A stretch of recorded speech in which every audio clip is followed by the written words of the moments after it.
Nanti metodenya ada ceramah, ada diskusi, kemudian ada penugasan. Nah, sekarang ini peserta sengaja Ibu mute semuanya supaya tidak ribut ya. Nanti kalau mau diskusi baru Ibu buka di unmute semua. Nah, evaluasi proses belajar nanti ada UTS, UAS, kemudian tugas 20%, absensi 10%. Hanya yang boleh ikut ujian itu yang kehadiran minimal 75%. Artinya kalau mau bolos ya direncanakan. Misalnya hanya boleh 2 kali bolos dalam 1 semester di mata kuliah Ibu. Kalau lebih dari itu berarti nanti ujiannya terhambat ya, tidak bisa ikut ujian. Atau bisa jadi mengulang. Lebih baik jangan mengulang ya. Semester 1 itu nilainya harus bagus semuanya. Kalau bisa nilainya A semua. Supaya IPK-nya di semester 1 itu usahakan kalau bisa sampai 4 ya. Kalau tidak 4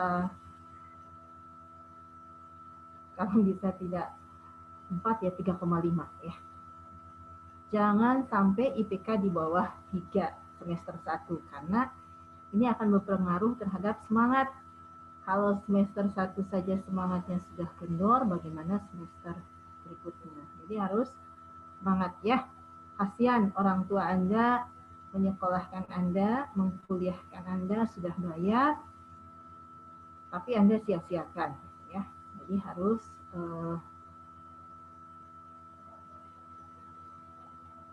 raise hand. Mana ini?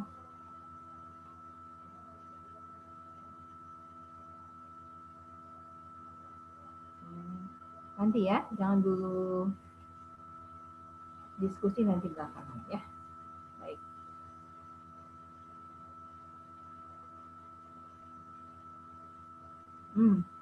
Kalau yang berasal dari ilmu sosial, IPS, katakan IPS di SMA ya, maka tidak akan terlalu banyak kesulitan. Yang di IPA, nah IPA juga insya Allah karena terbiasa menganalisa pasti juga bisa ya. Hanya kalau kemarin menghitung rumus, kalau sekarang menghafal dan memahami. Bukan hanya dihafal ya, tapi harus dipahami.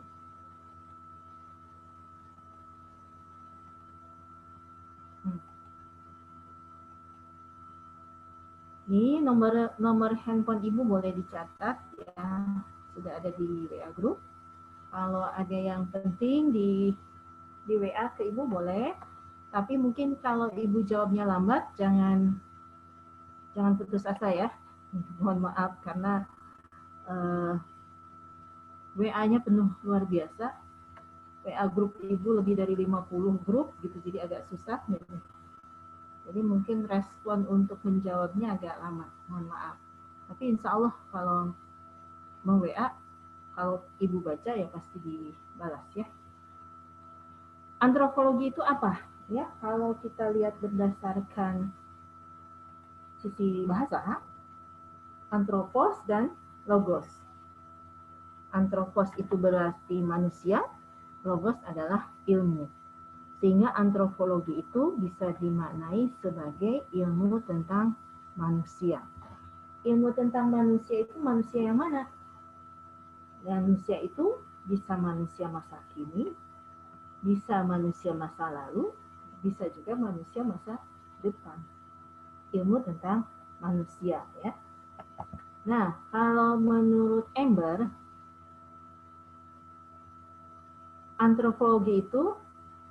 antropologi define itself as a discipline of infinite curiosity about human being. Jadi antropologi itu didefinisikan sebagai sebuah disiplin ilmu yang ingin tahu tentang manusia. Antropologi do seek answers to an enormous variety of questions about human. Jadi antropologi itu selalu mencari jawaban tentang beberapa pertanyaan tentang manusia. Jadi pertama adalah selalu ingin tahu manusia itu apa. Kemudian ingin mencari jawaban tentang beberapa pertanyaan tentang manusia. Pertanyaan apa sih yang ingin dicari oleh manusia?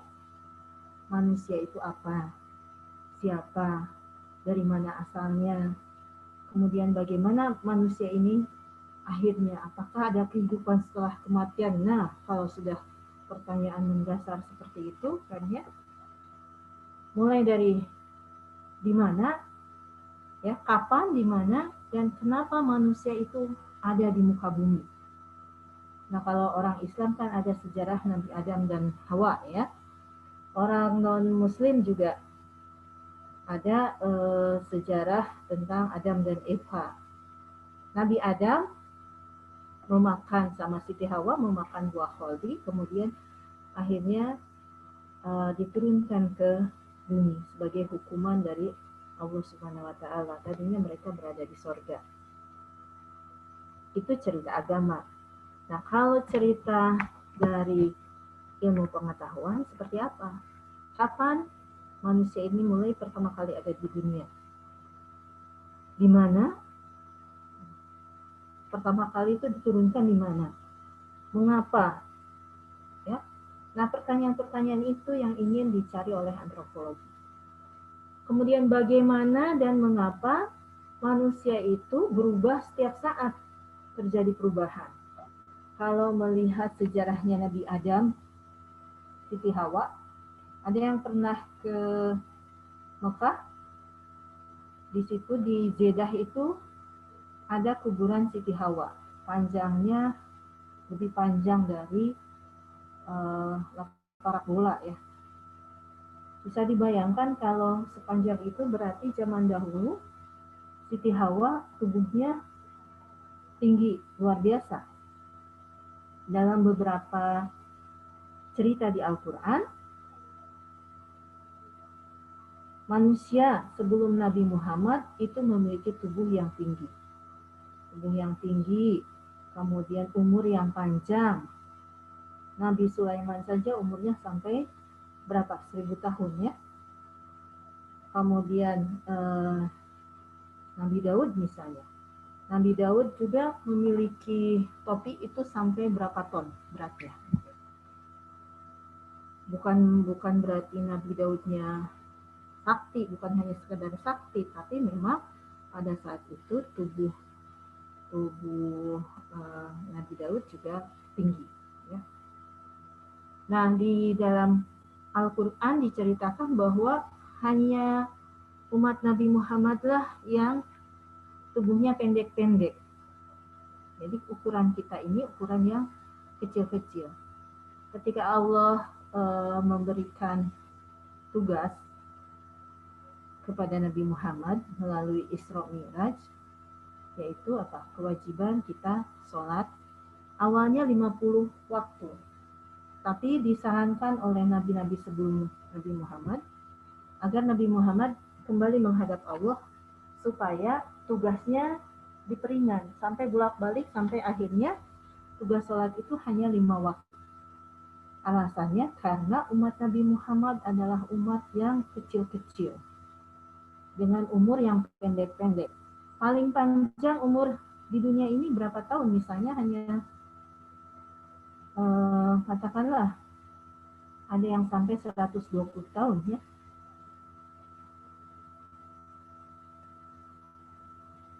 Misalnya sampai 120 tahun. Paling lama.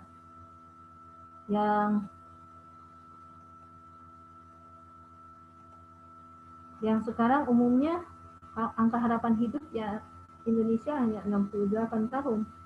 Berarti kalau ada yang usia di atas 68 tahun itu sudah bonus dari Allah, gitu ya. Nabi Muhammad saja meninggal di usia 63 tahun.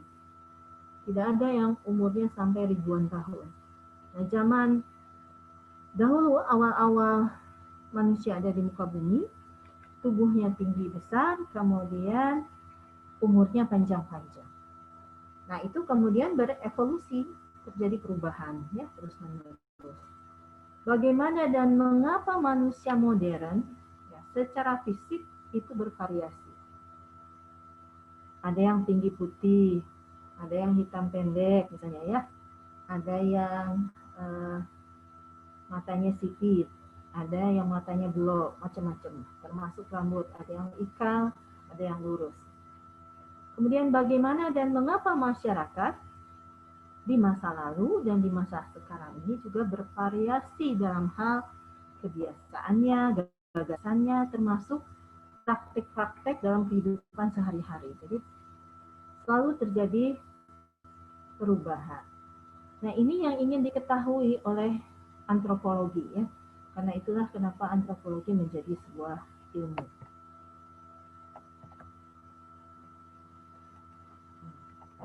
Lanjut ya. Nah, untuk memahami manusia menurut Al-Quran, dalam Al-Quran disebutkan manusia menempati kedudukan yang istimewa di alam semesta. Dia adalah khalifah atau pemimpin di muka bumi. Jadi setiap manusia adalah khalifah. Ingatlah ketika Tuhan berkata kepada para malaikat, aku akan menciptakan khalifah di muka bumi. Ini ayat di Al-Baqarah ayat 30-36. Berarti manusia ini kedudukannya istimewa ya. Menjadi seorang khalifah, menjadi seorang pemimpin. Memimpin dirinya sendiri, memimpin keluarganya, memimpin lingkungannya, termasuk memimpin alam semesta. Ada yang protes pada saat itu. Ya. Kenapa engkau ciptakan makhluk yang suka membuat kerusakan di muka bumi ini sebagai khalifah? Yang protes saat itu adalah jin, yang kemudian sekarang jadi iblis ya.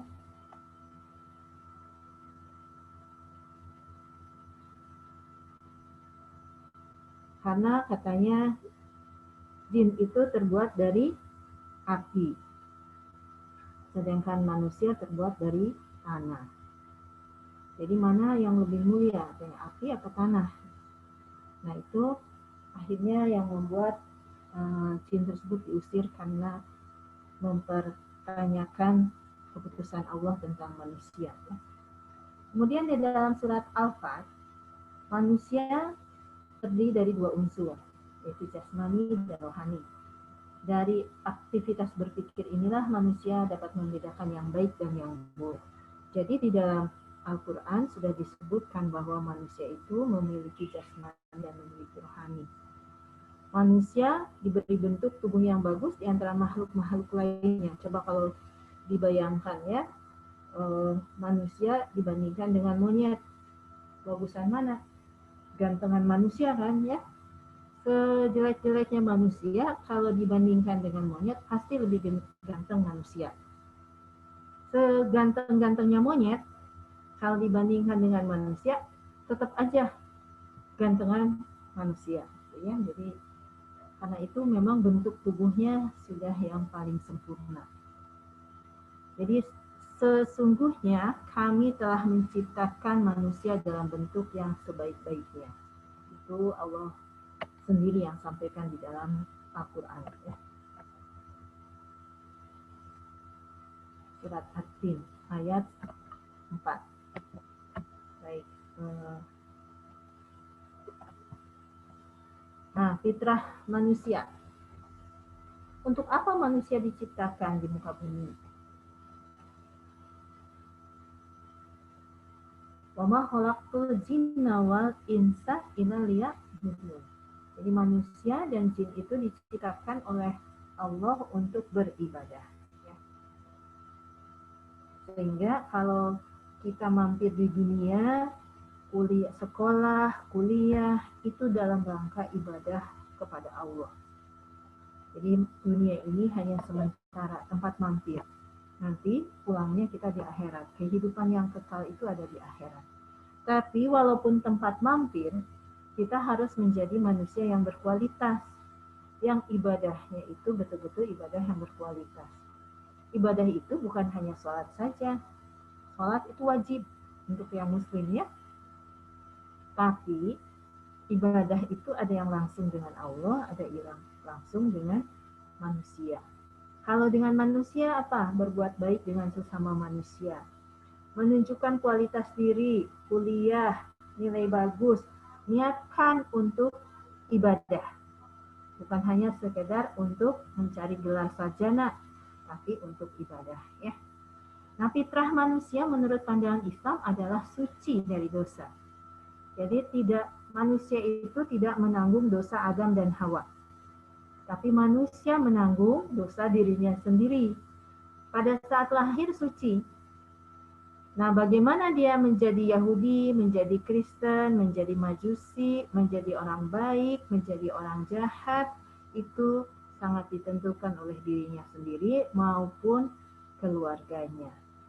Termasuk lingkungannya. Boleh jadi orang tuanya soleh, orang tuanya baik, tapi lingkungannya kurang baik.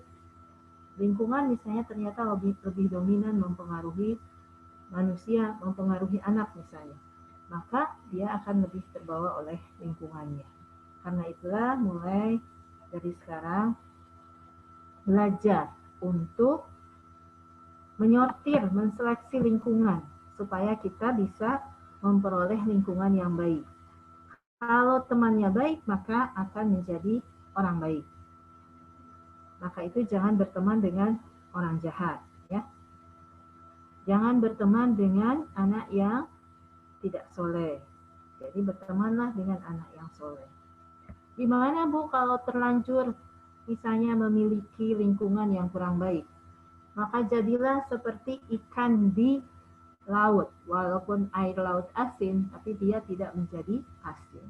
Walaupun lingkungannya tidak beres, tapi dia tetap menjadi orang yang soleh, orang yang beres. Ya, itu nilai tauhid di dalam melihat antropologi, ya, karena kita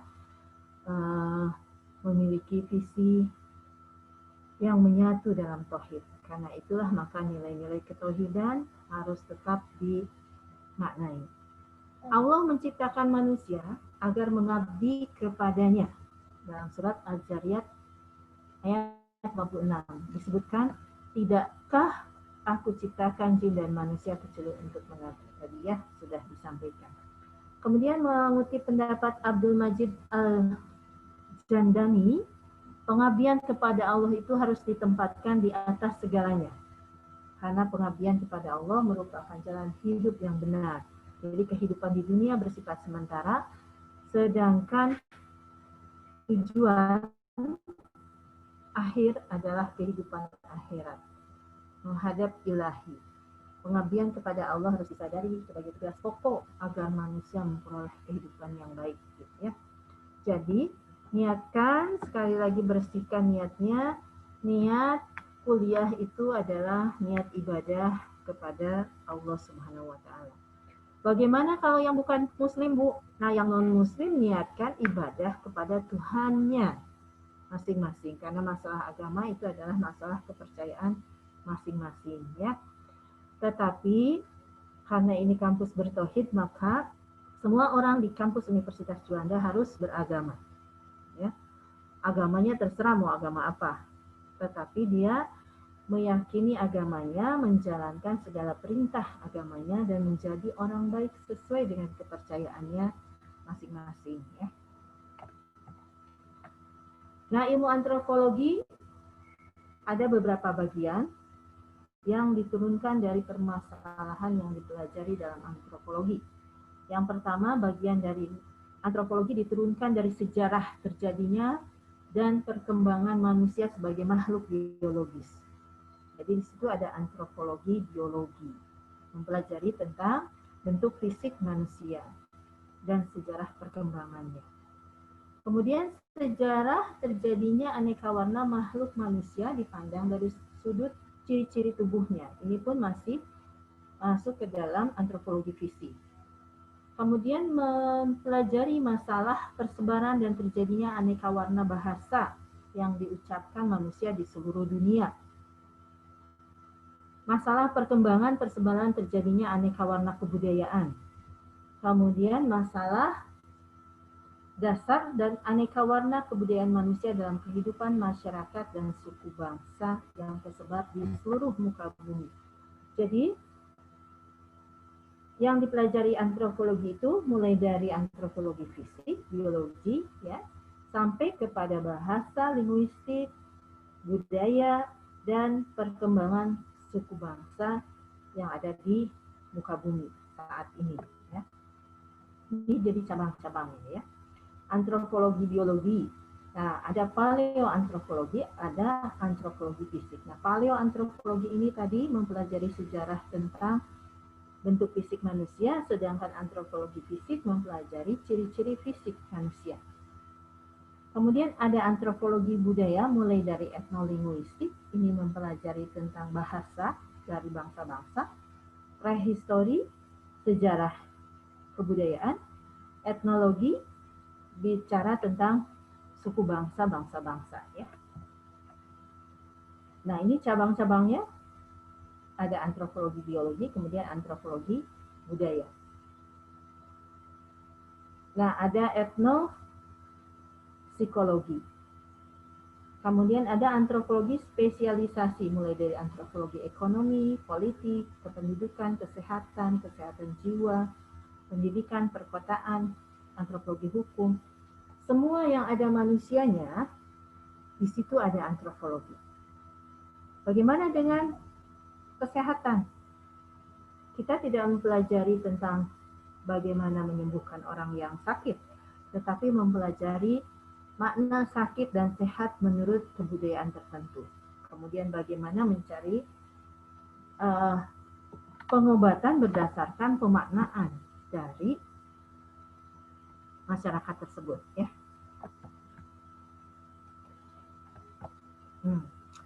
Ini fase-fase dalam antropologi.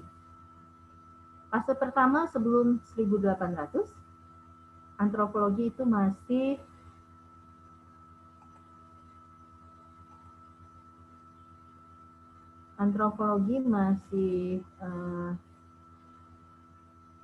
katakanlah masih berupa etnografi, ya, di mana di kalangan kaum terpelajar timbul 3 sikap terhadap orang Afrika, Asia, dan Oseania.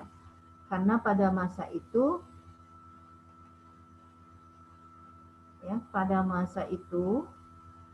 antropologi itu baru berupa catatan-catatan dari bangsa Eropa dan Amerika. Jadi bangsa Eropa dan Amerika itu melakukan perjalanan untuk mencari rempah-rempah, mencari sumber daya, ya, ke berbagai negara, ke berbagai benua, sampai datang ke benua Afrika, Asia, dan Oseania. Nah, hanya pada saat mereka datang ke negara-negara tadi, mereka membuat catatan-catatan tentang suku-suku bangsa yang mereka temui. Kemudian catatan itu dibawa kembali ke Amerika dan Eropa.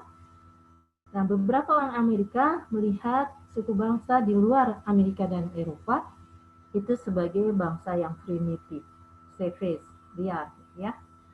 Kemudian ada juga yang melihat sebagai masyarakat yang masih murni. Tapi ada juga yang melihat sebagai masyarakat yang aneh, yang dipertontonkan, ya. Itu fase pertama, sebelum 1800-an. Jadi antropologi belum menjadi sebuah ilmu. Baru tahun kira-kira pertengahan abad ke-19, masuk fase kedua. Terjadilah evolusi budaya. Lahir antropologi sebagai ilmu. Kenapa terjadi evolusi budaya? Yang tadinya masyarakat savage tadi, masyarakat yang masih primitif tadi, kemudian berubah. Yang tadinya masih berburu dan meramu, berubah. Punya mata pencaharian sebagai petani. Ya. Dari masyarakat ladang berpindah, tadi kan berburu meramu, kemudian menjadi masyarakat yang bertani atau berladang. tapi masih pindah-pindah namanya. Namanya kita sebut katakanlah ladang berpindah. Lama-lama menjadi menetap, sehingga menjadi pedesaan yang tadinya masih wilayah yang primitif berubah menjadi wilayah pedesaan. Lama-lama pedesaan pun berubah menjadi perkotaan. Sehingga terjadi urbanisasi. Urbanisasi itu bukan perpindahan dari desa ke kota, tapi perpindahan dari yang tadinya wilayah itu wilayah desa menjadi wilayah perkotaan, ya, statusnya menjadi kota. Nah, terjadi perubahan masyarakat sehingga lama-lama yang CPS tadi berkurang, gitu ya. Jadi evolusi budaya. Menurut orang Amerika dan Eropa, semua masyarakat akan melalui evolusi budaya dari CPS kemudian menjadi masyarakat pedesaan, menjadi masyarakat perkotaan, kemudian sampai menjadi masyarakat yang memiliki peradaban yang tinggi. Masyarakat modern. Masyarakat modern ini kiblatnya adalah Amerika dan Eropa. Sehingga semua orang selalu menginginkan agar menjadi seperti orang Amerika dan Eropa. Standarnya yang mereka buat. Bukan hanya pada perkembangan fashion misalnya ya.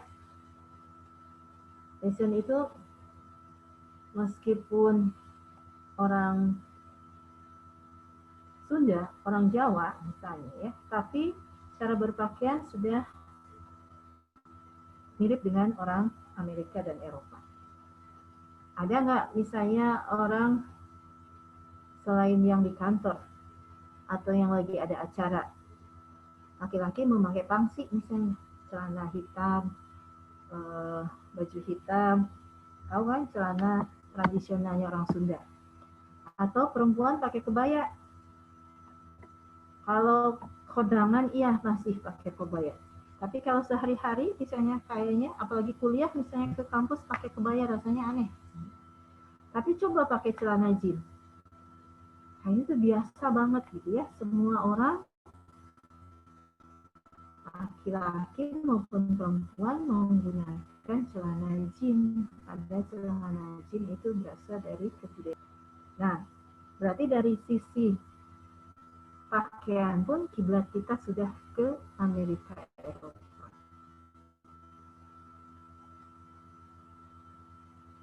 Terjadi evolusi. Nah, lahirlah antropologi sebagai ilmu. Kenapa lahir sebagai ilmu? Mulai para ilmuwan tadi mulai melakukan penelitian-penelitian menggunakan metode ilmiah. Lahir teori-teori antropologi. Kemudian ada fase ketiga, awal abad ke-20. Nah, ini antropologi menjadi ilmu praktis untuk kepentingan negara kolonial.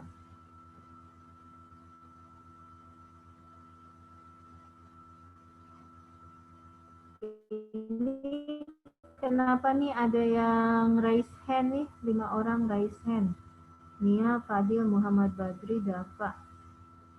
Ada apa? Coba di chat aja dulu.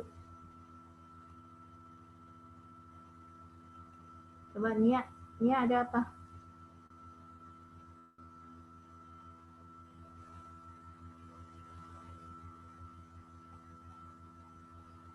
Mana Nia? Ya. Nia ada apa nih? Silahkan di unmute.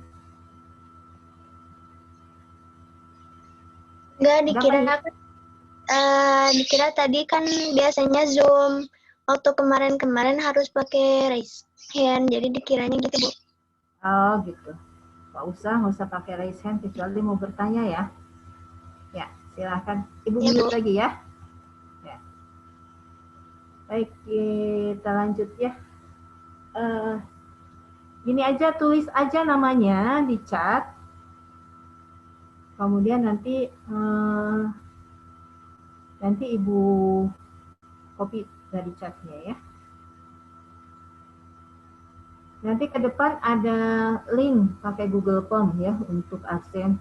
Ini berhubung Pak Derinya lagi di lapangan nih, jadi belum dibikinkan absensi otomatisnya ya.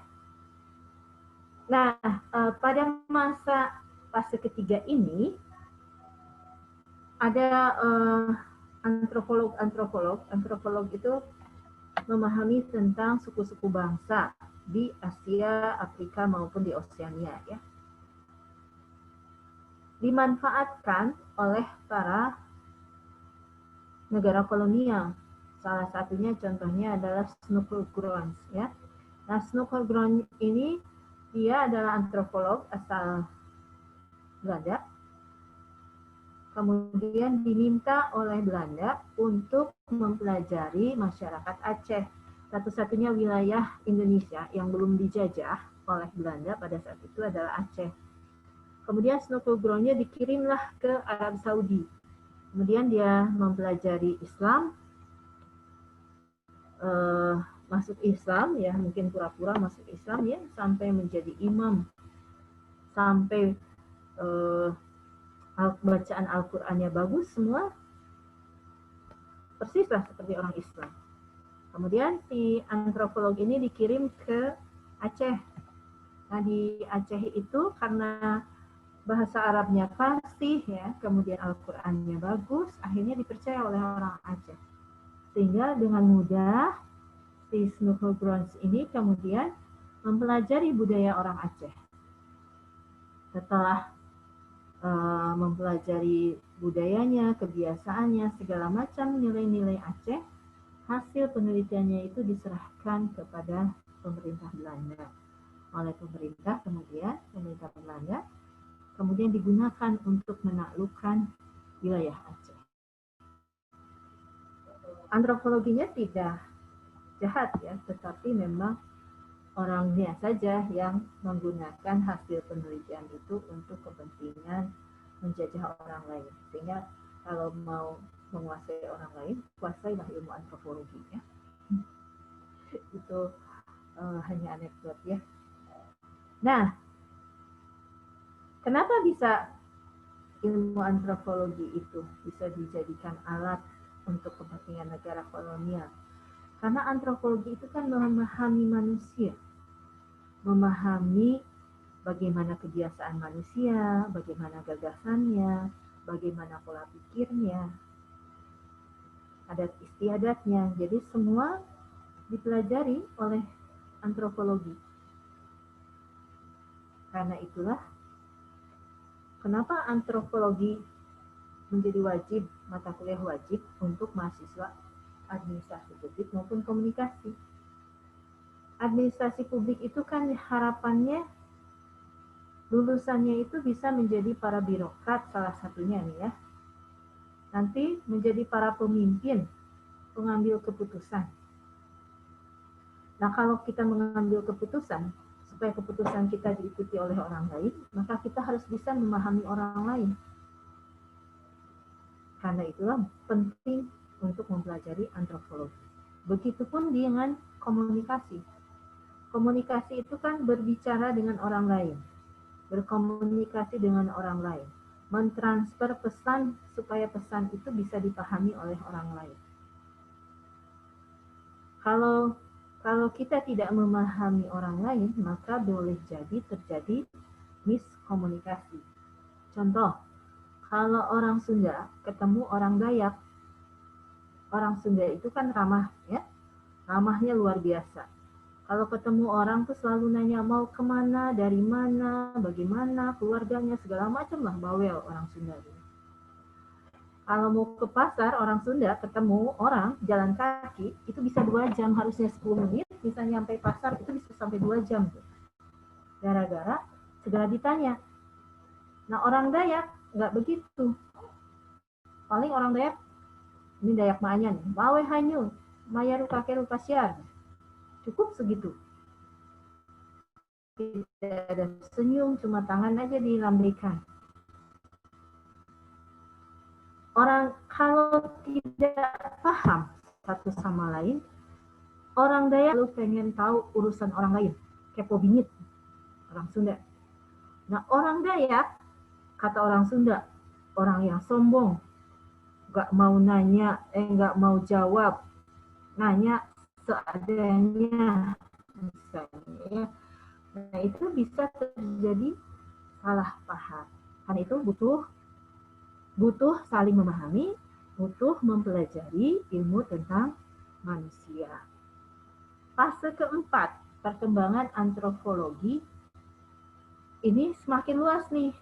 Sudah banyak negara-negara yang merdeka. Kemudian yang tadinya masyarakat primitif sudah berubah jadi pedesaan, masyarakat pedesaan sudah berubah jadi masyarakat perkotaan. Awalnya antropologi mempelajari masyarakat yang primitif. Tapi karena yang lama-lama yang primitifnya habis, sudah tidak ada nih, jadi kehilangan bidang kajiannya, akhirnya terjadi pergeseran. Bukan hanya mengkaji masyarakat primitif, tetapi juga mempelajari masyarakat perkotaan dan pedesaan. Ini agak terbalik dengan sosiologi. Kalau sosiologi kan dimulai dari perkotaan, mempelajari gejala-gejala sosial akibat terjadinya revolusi industri itu awalnya. Nah, lama-lama sosiologi juga mempelajari pedesaan, sehingga dalam satu titik antropologi itu bisa bertemu dengan sosiologi. Nah, ada yang disebut dengan sosiologi kontemporer dan ada yang disebut dengan antropologi interpretatif. Nah, dua bidang itu bertemu di satu titik. Jadi hanya memang perbedaan pendekatan. Kalau antropologi itu kecil mendalam, kalau sosiologi itu melebar, banyak melebar. Nah, kalau penelitian tentang antropologi itu tidak membutuhkan lokasi yang terlalu luas, tapi mendalam ditelitinya. Tapi kalau sosiologi itu butuh lokasi atau sasaran yang sangat luas, tapi memang tidak terlalu mendalam dipelajarinya. Nah, ini ada hubungan ilmu antropologi dengan ilmu-ilmu lainnya, dengan ilmu sosiologi, biologi, paleontologi, anatomi, kesehatan, psikiatri, linguistik, arkeologi, ilmu sejarah, ekonomi, semua ilmu di mana ada manusianya, di situ ada antropologinya. Hanya memang masing-masing memiliki fokus yang berbeda-beda. Misalnya, ini ilmu psikiatri. Psikiatri itu ilmu tentang kesehatan jiwa, ya. Kalau ilmu psikiatri kan melihat bagaimana seorang manusia itu sehat atau sakit, ya, jiwanya. Termasuk contohnya ada beberapa gejala gangguan jiwa yang dialami oleh manusia. Misalnya kalau ya keringat dingin, tangan tiba-tiba jadi dingin. Nah, itu juga termasuk salah satu gangguan jiwa. Kalau mau nyebrang, susah. Mau nyebrang enggak. Atau takut kuman, cuci tangan lagi. Kalau sekarang malah itu jadi bagus ya, sering cuci tangan. Atau kalau di rumah tuh, pintu udah dikunci belum ya? Bolak-balik tuh ngecek pintu. Ada juga yang tadi sudah wudhu belum ya? Wudhu lagi, balik lagi ke kamar mandi gitu ya. Nah, itu juga termasuk gangguan jiwa. Nah, kalau belum 27 gejala sih masih aman ya. Misalnya ada, aduh kayaknya ciri-cirinya itu udah 5 nih, ada, nah itu masih aman lah, nggak ada masalah. Nah, kalau sudah kebanyakan bisa gangguan jiwa beneran. Nah, kalau psikiatri memang melihat bagaimana ciri-ciri gangguan jiwa, kenapa bisa terjadi gangguan jiwa. Tapi kalau antropologi, dalam pandangan psikiatri ini, melihat bagaimana pandangan masyarakat terhadap manusia yang memiliki gangguan jiwa. serta bagaimana perilaku masyarakat memperlakukan orang-orang yang gangguan jiwa. Sehingga di situ kita bisa memahami kenapa ada orang yang dipasung. Ya. Nah itu kaitannya dengan pemahaman masyarakat atau persepsi masyarakat terhadap orang-orang yang memiliki gangguan jiwa. Katakanlah seperti itu. Nah, kemudian di sini ada hubungannya dengan ilmu administrasi, dengan ilmu politik, dengan ilmu komunikasi, yaitu tadi yang Ibu sampaikan bahwa ilmu administrasi. Kalau lihat dari pengertian administrasi, kerjasama dua orang atau lebih untuk mencapai tujuan. Nah, itu harus hafal di luar kepala. Menurut Albert Lepowski, kan, yang mengangkat batu oleh dua orang dari sini ke sana, misalnya, itu pun termasuk administrasi. Ya.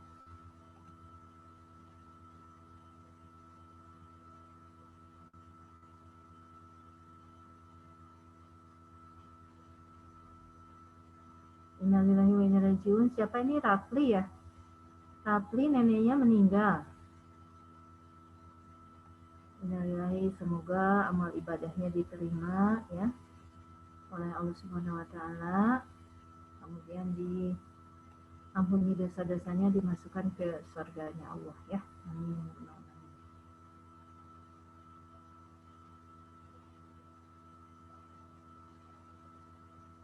Ini ada yang Bu izin matikan video mau ke toilet. Ada disuruh mamahnya minta bantuan. Ini macam-macam ya. Kalau kuliah online ya.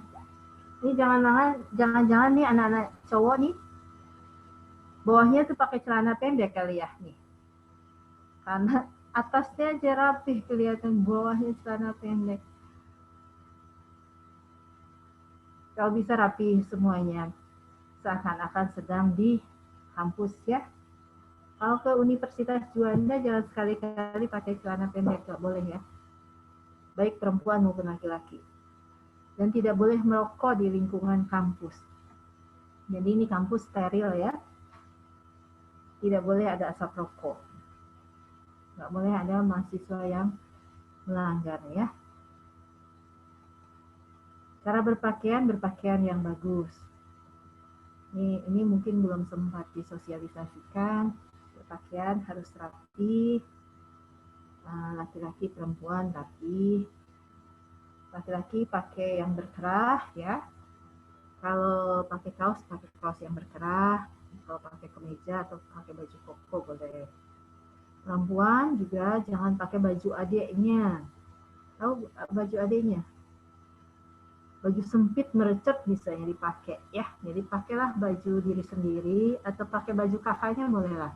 Tapi baju adeknya tidak boleh dipakai supaya jangan menampakkan auratnya ya.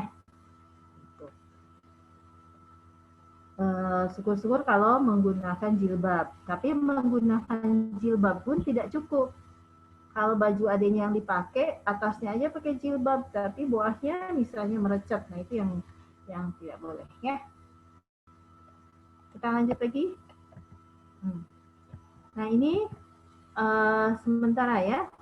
Ini pertemuan kedua sebetulnya. Untuk metode penelitian antropologi ini ditarik ke depan karena ada tugas penelitian. Nah, metode dalam antropologi itu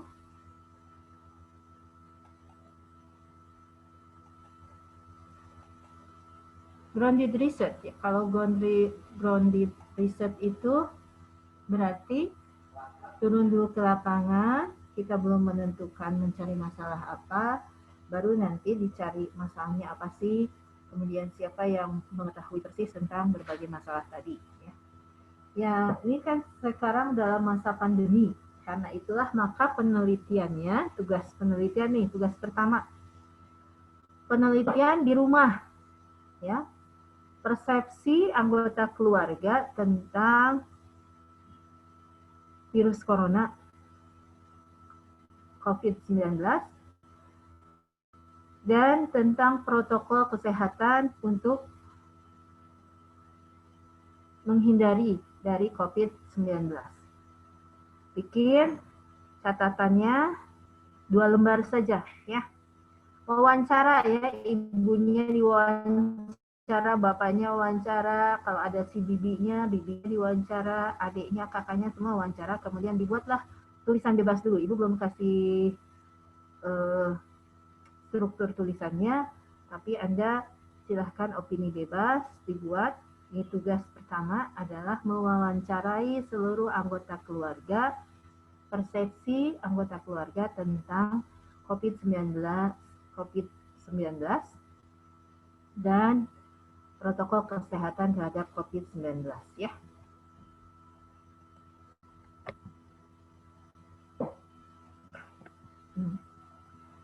Nah, kalau penelitian ke lapangan mesti ada yang disebut dengan key informant. Key informant itu adalah informan kunci, orang yang pertama kali kita temui dan tahu persis tentang masalah tersebut. Ada juga yang disebut dengan professional stranger handler, adalah orang yang ahli di bidangnya. Misalnya kalau penelitian tentang COVID-19, key informannya siapa? Misalnya kalau di wilayah, yaitu ketua gugus tugas, ya. Ketua gugus tugas COVID-19. Professional stranger handler-nya siapa? Orang-orang yang paham betul tentang, selain ketua gugus tugas, orang-orang lain, misalnya Pak Camatnya, kepala desanya, atau siapanya, gitu, yang betul-betul juga paham tentang COVID-19. Nah, kalau di rumah, karena ini kan nggak boleh kemana-mana nih sekarang, rektor IPB saja sudah terkena ya, terkena COVID, terkonfirmasi, artinya kan ini virus sudah di mana-mana nih. Apalagi sekarang sudah airborne, bisa hidup di udara, tuh virusnya sudah beradaptasi. Nah, berarti kita keluar rumah, usahakan selalu menggunakan masker, jaga jarak. Salam dengan orang lain, kalau dengan orang tua ya tetap salam ya, tapi kalau dari mana-mana cuci tangan dulu baru salam dengan orang tua. Baru cium tangan ya, tapi cuci tangan dulu. Nah, kalau kemana-mana dengan orang lain, dengan teman pun, usahakan tidak berjabat tangan. Salam Unida kan begini ya, Assalamualaikum, kayak gitu. Jadi supaya tidak berjabat tangan juga. Nah, jaga diri supaya kita terhindar, karena kita tidak bisa tahu bahwa virus itu ada di mana. Malah sekarang kan banyak yang OTG, orang tanpa gejala. Tapi walaupun OTG, ada satu gejala sebetulnya. Kalau hidung sudah tidak bisa mencium bau, atau lidahnya sudah tidak bisa mengecap rasa manis, asin, pahit itu sama aja misalnya. Nah, kalau sudah seperti itu, maka harus dicurigai bisa jadi terkonfirmasi, ya. Nah, usahakan jaga kesehatan, jaga kebersihan, ya. Jadi tugas pertama, Rio sama Sihab, ya, tolong diingatkan teman-temannya, adalah mewawancarai anggota keluarga, kemudian membuat tulisan tentang persepsi anggota keluarga terhadap COVID-19 dan protokol kesehatan. Ya. Mana yang lebih penting? Ekonomi dulu diperbaiki atau kesehatan dulu? Nah, kalau misalnya kita tidak bisa menjaga diri, ya mungkin virus ini bisa sampai tahun depan ya. Nah, kalau virus sampai tahun depan kan kasihan ya, merepotkan. Ekonomi juga terpuruk. Nah, sampai di sini. Baik, saya buka dulu ya. Ini saya stop dulu sharingnya.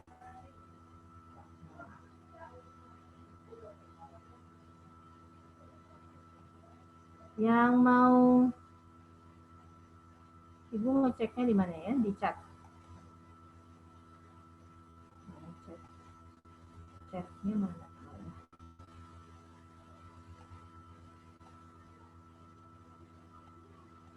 Yang mau bertanya silahkan tulis di chat, baru nanti Ibu buka ininya. Ada yang mau bertanya? Atau raise hand boleh?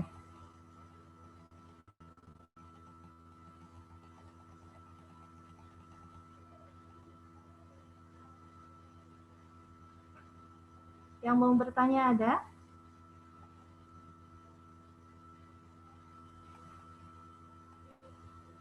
Oh ini ya. Dapa raise hand, kemudian Rizka raise hand, sama Helwa. Itu mau bertanya, silahkan. Helwa. Assalamualaikum Ibu. Waalaikumsalam. Ya, Assalamualaikum. silahkan. Maaf, perkenalkan sebelumnya nama saya Helwa dari Ilmu Komunikasi. Izin bertanya, Ibu Ya. kan yang tadi sudah Ibu jelaskan bahwa tentang manusia pertama menurut Islam itu kan yang tadi siapa Nabi Adam dan Siti Hawa, betul kan Bu?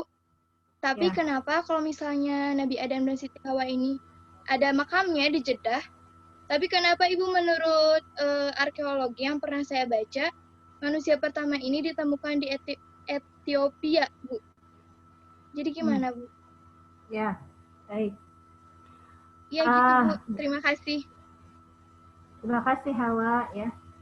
Baik, ada menurut Islam ya, manusia pertama itu adalah Nabi Adam ya. Kemudian baru Siti Hawa, baru manusia-manusia lainnya diciptakan.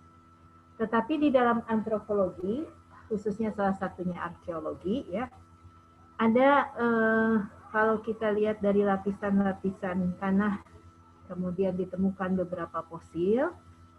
Nah, ada fosil Pithecanthropus erectus ya. Kemudian ada Japanicus, kemudian baru Homo sapiens. Homo sapiens itu adalah makhluk yang sempurna di atas sebetulnya.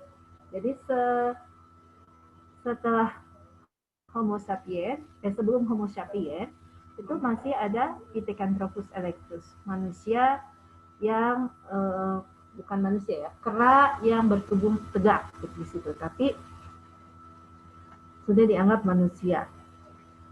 Nah, itu masih beberapa masih debatable ya, sehingga nanti ujung-ujungnya manusia itu hasil evolusi dari makhluk lain gitu kan, jadi arahnya nanti ke situ. Tapi kalau dilihat dari antropologi, memang yang menjadi manusia pertama itu bukan Homo sapiens. Nabi Adam itu adalah Homo sapiens, makhluk yang sudah sempurna. Tapi ada makhluk lain sebelumnya, ada Pithecanthropus erectus atau manusia primitif gitu ya. Bagaimana Islam melihat itu? Nah, kalau melihat surat Al-Baqarah ya, ketika Allah menciptakan manusia, kemudian mengangkat manusia menjadi khalifah di muka bumi, tiba-tiba ada jin yang protes. Mengapa engkau ciptakan khalifah di muka bumi itu adalah makhluk yang suka membuat kerusakan. Pada saat itu manusia baru diciptakan, Nabi Adam ya. Tapi kok jin sudah tahu ya, iblis sudah tahu bahwa ada makhluk yang membuat kerusakan. Nah, apakah itu bermakna, sampai saat ini saya juga belum tahu tuh. Karena ini harus memadukan ilmu antropologi dengan Ustadz ya. Ustadz juga belum punya penjelasan tentang ini. Apakah yang dimaksud iblis di dalam Al-Quran ada makhluk yang membuat kerusakan sebelum manusia diturunkan, semacam manusia? Apakah itu yang disebut yang tadinya Pithecanthropus erectus itu ya, atau manusia purba? atau apa? Itu belum sampai ke situ penjelasannya. Karena secara antropologi memang ada, kalau kita lihat dari pendapat evolusinya Darwin, itu ada missing link. Dari Pithecanthropus sampai ke Homo sapiens itu ada satu fosil yang hilang. Nah, itu bisa bermakna apakah memang manusia primitif sebelum Nabi Adam itu terpisah dengan Nabi Adam, gitu ya, penciptaannya, atau memang Homo sapiens ini merupakan hasil evolusi dari makhluk sebelumnya. Kalau orang kan selalu mengenalnya manusia berasal dari kera gitu ya, padahal bukan itu sebetulnya evolusi. Tapi memang kalau lihat dari pengkategorian, memang mendekati manusia itu hasil evolusi dari makhluk semacam manusia, dari kera kemudian menjadi kera yang berjalan tegak, gitu ya, kemudian baru manusia di situ. Tetapi dari kera yang berjalan tegak itu yang sudah seperti manusia primitif menuju ke manusia, itu ada satu fosil hilang di situ, missing link. Jadi tidak pasti. Darwin pun tidak pasti, tidak bisa mengambil keputusan dengan pasti bahwa itu tuh manusia itu berasal dari kera, tidak begitu. Karena ada yang hilang. Nah, kalau lihat di Al-Qur'an, apakah memang itu sebuah penciptaan yang terpisah? Makhluk semacam manusia yang sebelumnya sudah ada di muka bumi yang melakukan kerusakan. Nah, itu belum terpecahkan, misteri itu belum terpecahkan sampai sekarang. Ya. Sehingga kenapa bisa beda? Bisa beda antara pendapat antropolog dengan pendapat Al-Quran. Dari situ kuncinya, karena pemahaman manusia pertama itu adalah makhluk semacam manusia, fosil manusia yang ditemukan oleh antropolog. Tetapi manusia Homo sapiens memang ditemukannya belakangan. Nah, dari Homo sapiens ke makhluk sebelumnya yang semacam manusia tadi memang ada missing link. Gitu ya. Penjelasan sementara seperti itu. Mohon maaf, mungkin tidak bisa memuaskan Helwa ya. Helwa bisa cari sendiri nanti di internet sebetulnya perkembangannya seperti apa. Tapi memang makhluk manusia ini kalau lihat di Al-Quran maupun di Bible, di Injil, itu yang pertama adalah Nabi Adam dan Hawa. Nabi Adam yang pertama, kemudian Siti Hawa. Baru dari situ muncul keturunan-keturunan. Tetapi dalam Al-Quran kan Nabi Adam itu tidak primitif, ya, sudah Homo sapiens, sudah makhluk yang sempurna, yang sudah punya akal. Sementara kalau kita lihat film-film tentang makhluk primitif kan jalannya masih bungkuk segala macam. Nah, boleh jadi itu Pithecanthropus erectus sebelum Homo sapiens.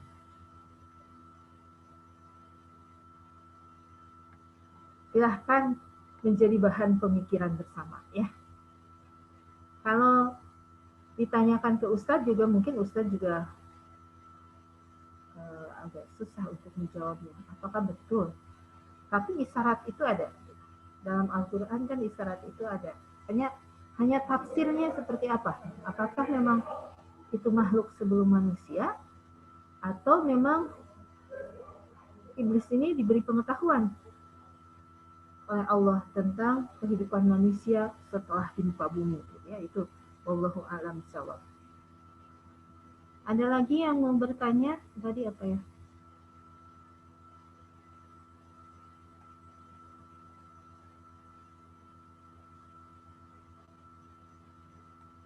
Apakah kedua pandangan tersebut bisa disatukan menjadi pembahasan yang sama sebagai dasar ilmu antropologi, di mana antropologi mempelajari seluruh manusia mengenai kedua pandangan tersebut? Ya,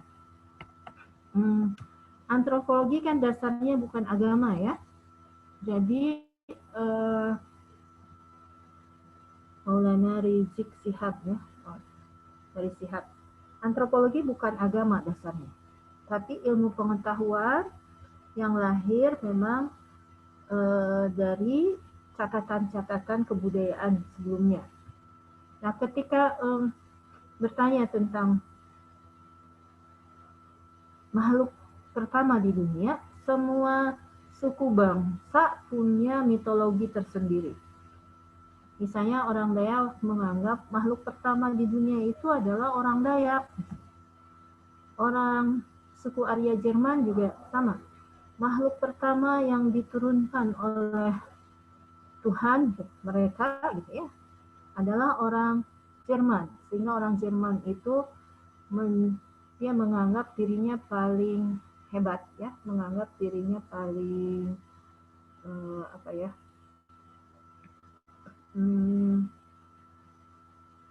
paling mulia lah dibandingkan makhluk-makhluk lain. Kemudian hampir semua suku bangsa punya mitologi tentang makhluk pertama di dunia. Sehingga memang agak sulit untuk disatukan pandangan makhluk pertama menurut agama dan menurut antropologi. Ya mudah-mudahan ke depan ada ilmuwan yang bisa, yang memang harus arkeolog ya, yang bisa meneliti bahwa makhluk pertama di dunia itu betul-betul berdasarkan fosil misalnya adalah Nabi Adam. Kemudian makhluk-makhluk yang ditemukan yang berada posisinya di bawah sebelum Nabi Adam misalnya. Nah itu apa bisa dijelaskan misalnya ya. Sekarang ini kan penjelasannya belum sampai ke situ. Baik, ada Yusuf Ibro. Yusuf Ibro mau bertanya, silahkan, sudah raise hand. Assalamualaikum warahmatullahi wabarakatuh. Waalaikumsalam warahmatullahi wabarakatuh. Izin bertanya Bu, masalah tugas itu kalau saya kan tinggal di pesantren, itu apakah tetap bertanya kepada orang rumah atau yang di pesantren Bu? Bertanya ke orang pesantren aja, di mana tinggal ya. Kalau yang kos juga bertanya ke lingkungannya, ke teman-teman kosannya. Minimal berapa orang itu Bu? Punten. Minimal berapa orang ya? Maksimal atau minimal? Kalau misalnya 5 responden atau 5 informan sudah mengatakan jawaban yang berulang, berarti sudah cukup. Tapi kalau jawabannya masih beda, itu berarti tambah lagi. Terima kasih Bu. Kemudian Rizka. Ya, Rizka mau bertanya, silahkan.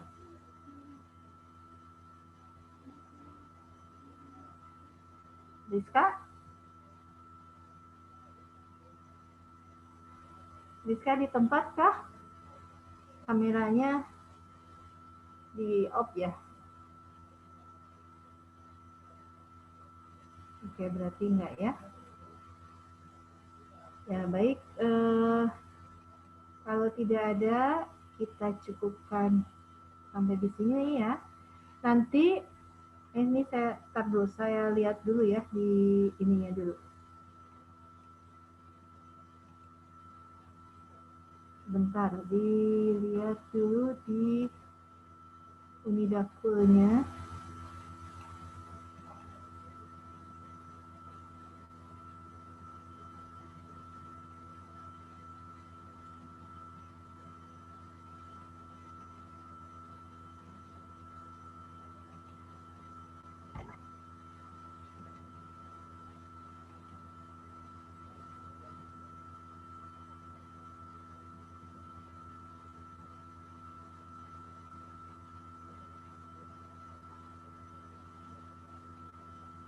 Oh ya, ininya di LMS-nya. Nanti coba buka di pool.unida.ac.id nanti melalui ketua kompi, siapa Rio dan Sihab ya, minta ke fakultas, ke teknisa, minta password ya, username dan password, nanti minta di enroll sama fakultas, sehingga nanti absennya di LMS di pool.unida.ac.id ya. Kalau sekarang absennya masih di sini, ibu juga bingung nih ngopinya kumaha nih. Coba lihat absen, belum pada absen ya. Nanti ibu minta absennya dari Sihab dan Rio ya. Siapa aja yang hadir dan siapa yang tidak hadir ya. Coba nih di foto dulu ya. Nah, ibu foto dulu, kameranya dibuka semua, Yusuf Ibro sama Nia bertakwa. Tolong dibuka kameranya.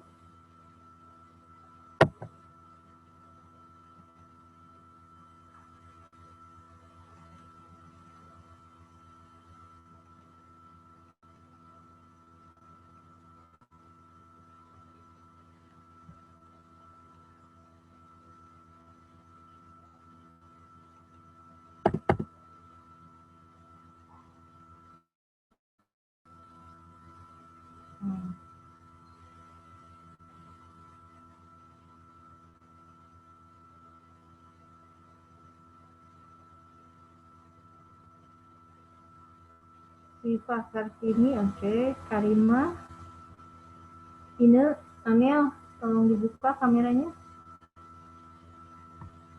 Karima, mana Karima?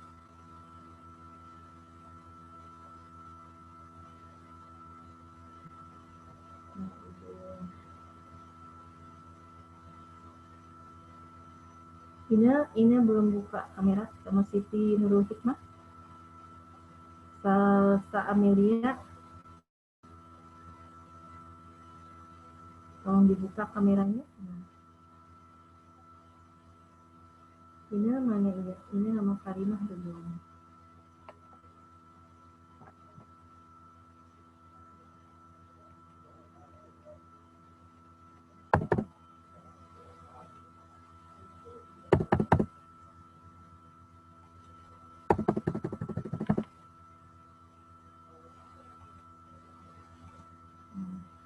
Area nih yang ketiga.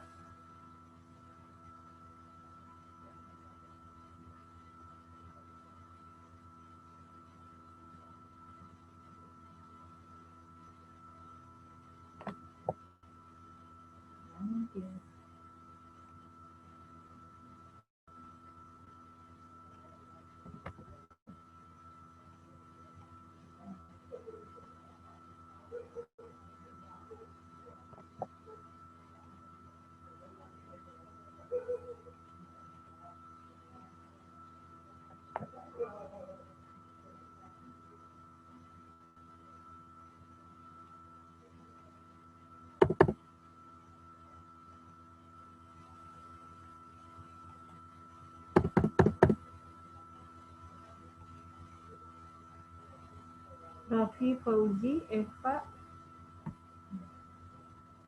Tadi yang neneknya meninggal tuh hanya.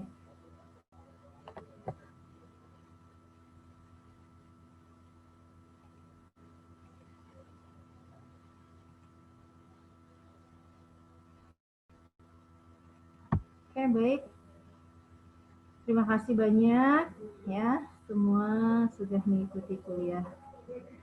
Ibu, ada yang ketinggalan ya. Hari ini kuliahnya cukupkan sampai di sini. Mudah-mudahan insya Allah besok minggu depan ya kita bisa kuliah lebih baik. Terima kasih banyak. Wallahu yaquluha wa huwa yahdis sabil. Wassalamualaikum warahmatullahi wabarakatuh. Mohon maaf, jangan dulu live ya. Tugasnya dikumpulkan berapa hari ya? Dikumpulkan sampai hari Jumat jam 12, kirim ke email ya. Emailnya rita.rahmawati@unida.ac.id. Nanti Ibu Ibu kirim di grup WA ya. Kemudian buku wajib yang dimiliki ya. Usahakan buku ini nih. Pengantar Ilmu Antropologi karangan Kuncaraningrat ya. Buku lama tapi sudah ada edisi barunya ya. Ada buku yang lain lagi misalnya yang bagus itu karangan Ember dan Ember, hanya bahasa Inggris ya. Ini Antropologi Ember dan Ember. Tapi kalau yang bahasa Indonesia ini ya, buku Ilmu Antropologi dari Kuncaraningrat. Nah, baik, cukup. Terima kasih banyak. Wallahu yaqul haq wa huwa yahdi sabil. Wassalamualaikum warahmatullahi wabarakatuh. Sampai ketemu minggu depan.